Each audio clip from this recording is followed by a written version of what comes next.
अब अगला question number 9 है, in triangle ABC right angle at B. मतलब हमको एक राइट ट्राइंगल जो बनाना है, उसमें जो राइट एंगल होगा वो आपका पॉइंट बी पे होगा 90 डिग्री। ठीक, उस पे कह रहा है if tan A is equal to 1/√3, मतलब एंगल ए। ठीक है, tan A is equal to आपको दे रहा है 1/√3, हमने लिख दिया tan A is equal to 1/√3।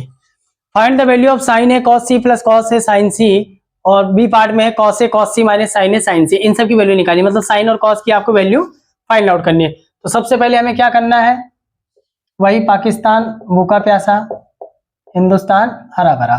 ठीक, इसको नोट कर लिया। 10 साइन कॉस 10, 10 का मतलब क्या हो गया, पी अपॉन बी।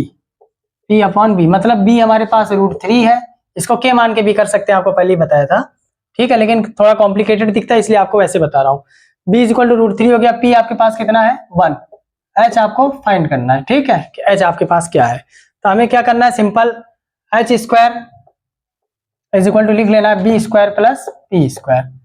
b की वैल्यू हमारे पास कितनी है, √3 का स्क्वायर, प्लस p की वैल्यू कितनी है 1 का स्क्वायर। तो √3 का स्क्वायर कितना हो जाएगा 3, प्लस 1 का स्क्वायर 1, तो कितना आ गया 4। h square is equal to 4 आ गया, तो h इज इक्वल टू कितना हो जाएगा √4, और h की वैल्यू कितनी आ गई 2। यानी हमारे पास जो h की वैल्यू है वो हमारे पास 2 आ गई। ठीक है, अब हमें तीनों की वैल्यू पता चल गई कि h क्या है, b क्या है और p क्या है। ठीक है, अब हमको फाइंड आउट क्या करना है, sign A cos A sign सी। पहला फर्स्ट हमें करना है sign A cos C plus cos A sign सी। मतलब यहां पर बात दो चीजों की हो रही है, एक एंगल ए की बात हो रही है, एक एंगल सी की बात है। तो ये मान लीजिए फॉर एंगल ए, ये जो डायग्राम है ये आपका किसके लिए है, फॉर एंगल ए। एक डायग्राम यही बना दे रहा हूं फॉर एंगल बी। डायग्राम आपका सेम रहेगा ए बी सी।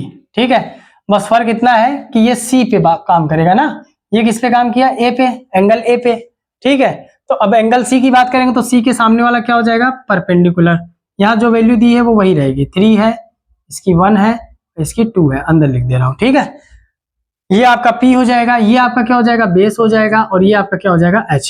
इसमें कोई डाउट, पहले भी एक क्वेश्चन कर चुके हैं, क्या 2 कर चुके हैं। ठीक है, इसमें क्या था कि एंगल सी की बात, सॉरी एंगल बी लिख दिया क्या मैंने, angle C, for angle C. Angle C के लिए हमको क्या करना है, तो सी के सामने वाला परपेंडिकुलर हो जाएगा, हाइपोटेनियस वही रहना है, तो जो बच गया वो आपके लिए बेस हो गया। ठीक है, अब इसमें क्या है कि हमें sine A cos A sign C इनकी वैल्यू चाहिए, तो हमने लिख दिया sine A is equal to cos C is equal to, और क्या चाहिए, कॉस ए और साइन सी, इनकी वैल्यू हमें चाहिए। ठीक है, अब इनकी वैल्यू के लिए हमें क्या करना है उसको देखिएगा। साइन और कॉस का मतलब क्या होता है इसके हिसाब से, साइन मतलब P अपॉन एच, कॉस का मतलब B अपॉन एच। तो साइन मतलब P अपॉन एच, कॉस मतलब B अपॉन एच, फिर कॉस B अपॉन एच, और साइन आपके पास हो गया P अपॉन एच। यहां तक किसी को कोई डाउट। ठीक, अब देखिए sine A is equal to P upon H है, लेकिन एक किसकी बात कर रहा है, एंगल ए। ये देखिए, ये मैंने इसीलिए लिख दिया for angle A for angle C. अब जिसकी बात करें उसके डायग्राम को हमें देखना है, फिगर को। ठीक, एंगल ए की बात कर रहा है, मतलब एंगल ए ये है, तो एंगल ए के लिए P कितना है 1 है, H कितना है 2 है, ये इसका आ गया। अब cos C की बात करें तो cos मतलब एंगल C की बात हो रही है, एंगल C मतलब यहाँ, इसके लिए क्या चाहिए B और S चाहिए, तो B कितना है इसके लिए 1, H कितना हमारे पास 2। यहाँ ऐसे लिख दे रहा हूं, मान लो नहीं दिख रहा हो आपको, तो B is equal to 1, P is equal to √3। ठीक, अब बात करते हैं cos A की, फिर से A पे आ जाइए for angle A। Angle A के लिए हमें क्या चाहिए, B और S चाहिए, तो B हमारे पास कितना है √3 है, और H हमारे पास कितना है 2 है, ये इसका आ गया।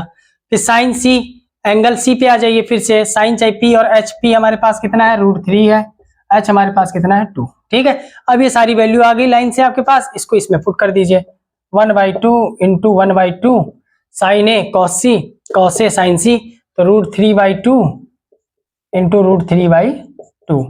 तो क्या हो जाएगा, 1 1 जा 1, 2 2 जा 4, √3 मल्टीप्लाई √3 कितना हो जाता है 3, और 2 2 जा 4।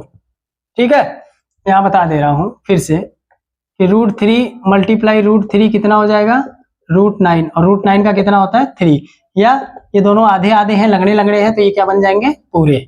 ठीक है, चाहे जैसे आप समझ लीजिए। ये हो गया, इसका एलसीएम लिया तो 4 आ गया, 1 + 3 आ गया आपके पास 4/4, आंसर क्या आया 1। फर्स्ट पार्ट का ये हो गया। अब आते हैं सेकेंड पार्ट पे। सेकेंड पार्ट इसका कह रहा है, बी पार्ट, वो कह रहा है कि cos A cos C minus sin A sin C।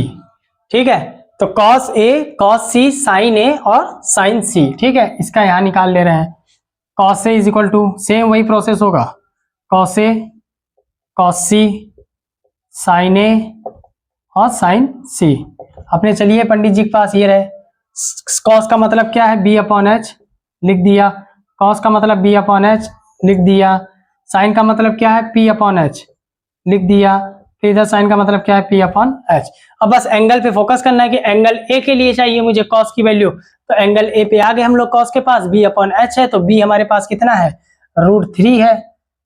ठीक, और H कितना है 2 है, ये इसका हो गया। फिर cos C पे आ जाइए तो एंगल C के लिए डायग्राम ये वाला आ गया। B/H चाहिए तो B इसमें कितना है 1 है, H कितना है 2 है। ठीक है, H दोनों के लिए सेम है।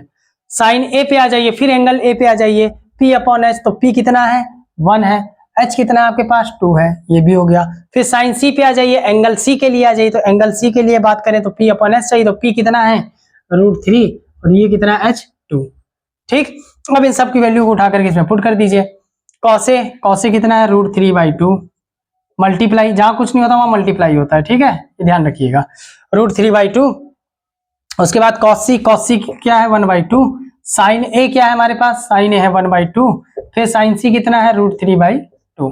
फिर से इनको मल्टीप्लाई कर लीजिए, √3 × 1 क्या हो जाएगा √3 और 2 2 जा 4, फिर √3 बन जा √3, 2 2 जा 4। इसका एलसीएम ले लीजिए, चाहे पता है कि एक प्लस है एक माइनस है, कट के 0 आ गया, फिर भी मान लीजिए किसी को ना समझ में आए, तो √3 - √3 में से √3 गया 0 आ गया, 0/4 वापस कितना आ गया 0।